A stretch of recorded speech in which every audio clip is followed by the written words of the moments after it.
really grown, wildin' out my Philly home. He gon' spit it till he known, holding that 9 milli chrome. Tell him they should pay up when I shoot, I do not miss. Malik Zinad, Libyan-born, a resident of Malta, will replace Artur BETERBIEV on June the 1st. BETERBIEV ripped his meniscus, which is located in the knee, and he's out of the undisputed clash against Dimitri Bivol. Now, I can only see Malik ranked number 14 with the IBF. He's nowhere ranked in the WBA top 15. Just went on BoxRec, Dimitri Bivol is still got to be announced. But if it is this guy, what would qualify him to be a title contender? He's fought mainly in Belgium, Luxembourg. That makes it very difficult to verify the level of opposition he's been facing. But it is short notice. I don't know if they tried to get one of the ranked guys or if any of them stepped up, like a BUATSI, a Yard. I mean, like, these two are battling about what's happening with our domestic clash. And when a window like this opens up, we don't see either one of them banging the door down to try and get the fight. They should be in shape. They shouldn't be too far off fighting weight, regardless. They're not coming off a building site having to fit their training around a regular job or anything like that. They're full-time boxers. This guy gets a fight with Bivol, whether it be a non-title fight or for the strap. A guy we've never heard of. Early last year, Joshua BUATSI had a shot at Bivol. And I want to say this without it sounding like I'm relishing in pulling up the receipts, because I'm not. But it's got to be done. He turned down the fight as MATCHROOM exercised their matching right in what I believe would have been his final fight on his contract. Now, even that point is debatable. There's a lawsuit MATCHROOM have took against Boxer for poaching BUATSI illegally. So he turned down the Bivol fight. Over £1 million, it's a decent purse, because he thought it was unreasonable that Eddie Hearn, MATCHROOM, would want options for his next fight, or maybe 2 fights if he won. The question then has to be asked, does he believe there's another promoter in the world who would get him a title shot, get him paid over $1 million to fight a fighter who is signed to MATCHROOM in Dimitri Bivol, and not expect to have no options on BUATSI if he was to win? Does he believe Ben Shalom in Eddie Hearn's position wouldn't do exactly the same thing that Eddie Hearn was doing if he was to win the title? Now, I'm not going to go too deep into it, but I spoke to somebody who claimed he was Joshua BUATSI's manager. They also said that BUATSI turned the fight down because he wasn't being offered a rematch clause. As the challenger, who, to lay out the facts as they are, is not a big draw in the UK, he thought he should have a rematch clause as the challenger. So I'm there listening in amazement to this guy, the stuff that he's saying. And when I'm challenging the points, he's saying, have you ever boxed before? Have you ever boxed before? The only people who can challenge for a belt have to be in the same tax bracket as Canelo. I'm sure he had a rematch clause when he challenged Bivol for that light heavyweight title. Alright? And Anthony Joshua. There may be other current names. I can't think of them though. A Tyson Fury. But Joshua BUATSI isn't in that company. Just take your title shot. So we move on. Let's move on. BUATSI defeats Dan AZEEZ. 3rd of February this year. Relatively big domestic clash. 2 unbeaten light heavyweights who knew each other. South London lads sparred with each other. BUATSI wins a unanimous decision. Next up is Anthony Yarde, supposedly. A fight that has been spoken about since, I want to say at least 2019. Maybe before that. As a potential fight that could be built up and made. So Frank Warren and Ben Shalom, they put the fight together. It's supposed to land in Selhurst Park, undercard of Richard Riakporhe challenging Chris Billiam-Smith for that WBO belt. It looks all set to go. Now, through no fault of BUATSI's, Anthony Yarde falls out with Frank Warren. We don't know what's happening next with Yarde, Frank Warren. The BUATSI fight, as of now, has to take the sideline. Now, with the fallout of BUATSI and Yarde, Dan AZEEZ, who BUATSI beat in February, will be on that Crystal Palace Selhurst Park card. Smith versus Riakporhe. How did AZEEZ get back in the ring before Joshua BUATSI and BUATSI beat him? Somebody's got to point it out to him that his career is either being badly managed or he's not being cooperative to take his opportunities. Going over to Sky Sports' suicide. Let's just keep it real. Let's not beat around the bush. Hughie Fury, he's fighting on Talk Sport with this new up-and-coming company that Adam Smith is flagshipping. The other day he fought some journeyman who he couldn't get out of there. You know what I mean? Savannah Marshall has went over to MMA. Lawrence Okoli is fighting for the Bridgerweight title in Poland. They haven't even held a press conference over here for that fight. That's how much they care about Okoli. Martin Bakole used to fight on the Sky platform when he was signed to Matchroom. Matchroom dropped him. And this wasn't a decision that Matchroom just made. They have to consult with Sky before they drop somebody like that. So a mutual decision to drop Martin Bakole. And now Ben Shalom picks him up last year and he can't get a fight over there. How many fights has he had on the Sky platform? And what about Dan Aziz himself? Yeah, he turned down a Dimitri Bivol title shot. Dan is in his mid-30s. Then he goes and loses to Joshua BUATSI and has to start all over again. What sense does that make? Wouldn't it be better to lose to Bivol for a world title than Joshua BUATSI in a domestic clash? Who's making these fighters make them decisions over there? It can't just be Ben Shalom, surely. Jermall Charlo, intoxicated, crashed the car, fled from the police, arrested, has been stripped of the WBC title at 160, and Carlos Adames has been elevated from interim to full champion. About time. Go make that fight with Johnny Beck. The WBC finally made the decision to strip Jermall after this latest caper where he was arrested. And he hasn't defended the title for near on 3 years. And he actually told the WBC, he put it out there on social media, I don't want the belt. He told him to come take it. Like, why don't the American Boxing Commission, why haven't they done anything about this? Like, do they have no jurisdiction over the sanctioning bodies? Letting somebody who wasn't injured sidelined because he couldn't be bothered to get in the gym and train to defend his belt. Or what's the point of having the ABC there? There must be a paper trail of corruption behind that decision. There must be. What, mental health? Did he bring any documentation to the WBC to say, I'm going to be sidelined because of my mental health? Did he do that? Are there any receipts on that? His last fight was not at the championship limit against Jose Benavidez. And the title wasn't on the line. I think it's over for Jermall as a big-time fighter at the high end of the pay scale, at the high end of 160-pound challengers and champions. I think it's over. 160, 168, 175, wherever he chooses to go.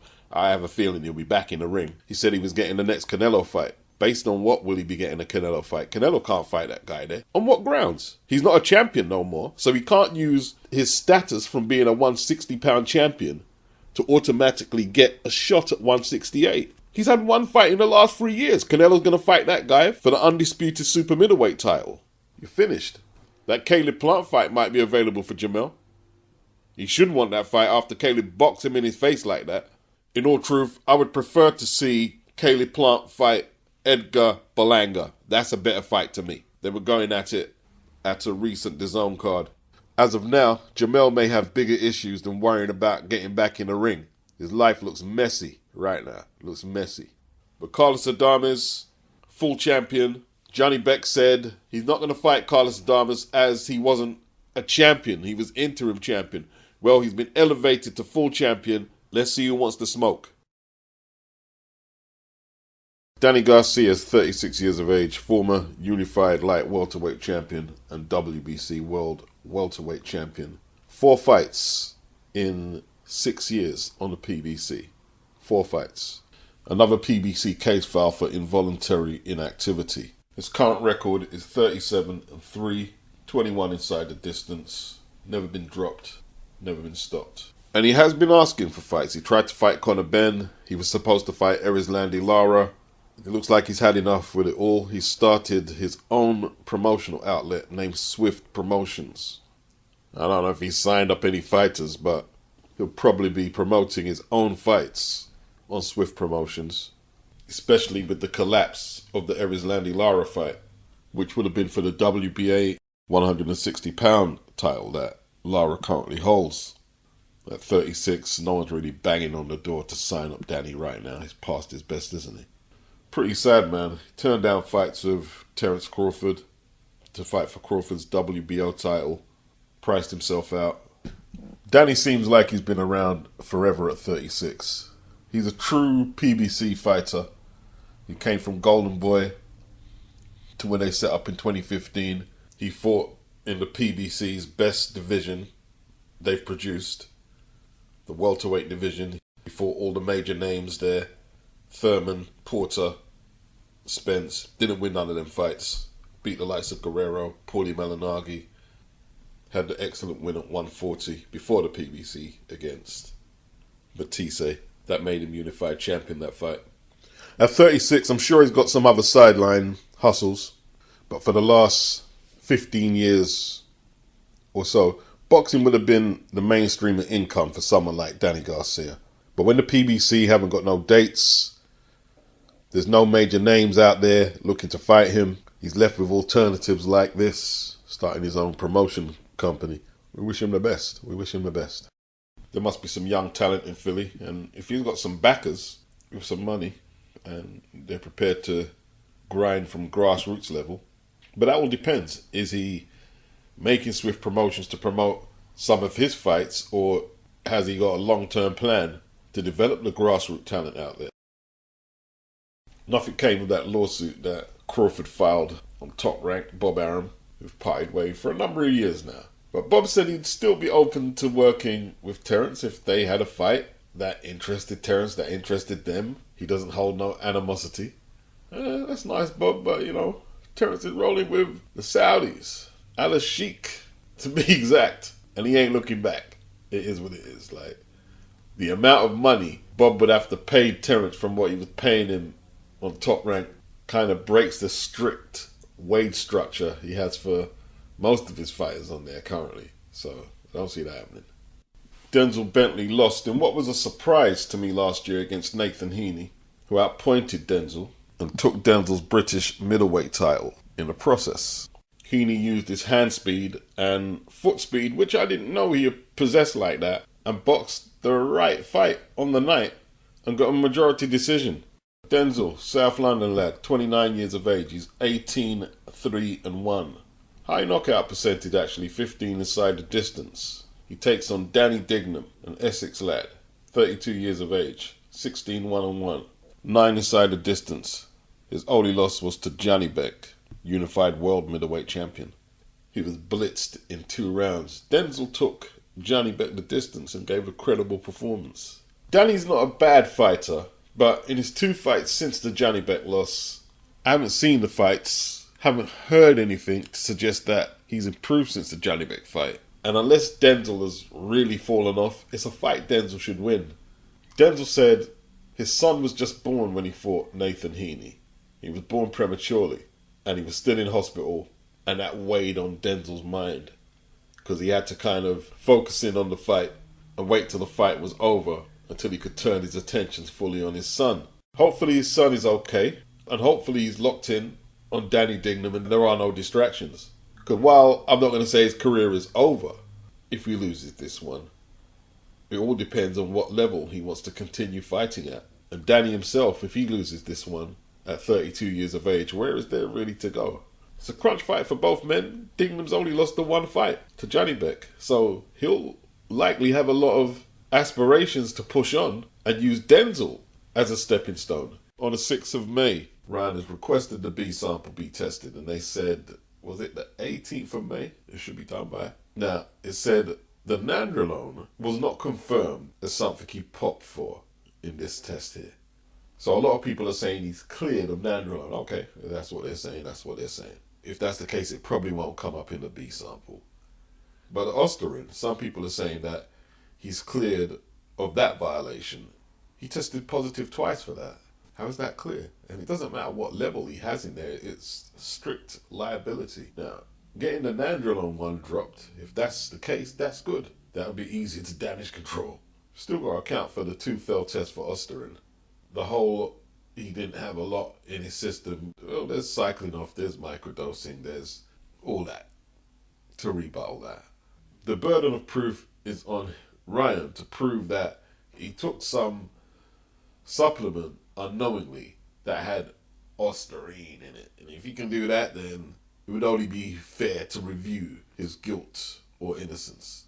But until then, he's guilty. Unless the B sample comes back and proves different, then I have no problem retracting what I'm saying. But he fell twice. I don't know why some of you Ryan fans are so desperate for his win to be clean. If he's not clean, he's not clean. If he's clean, he's clean. And don't start comparing this to Conor Benn. Conor Benn didn't get in the ring with Eubank. So keep the same energy for Conor. Shut up.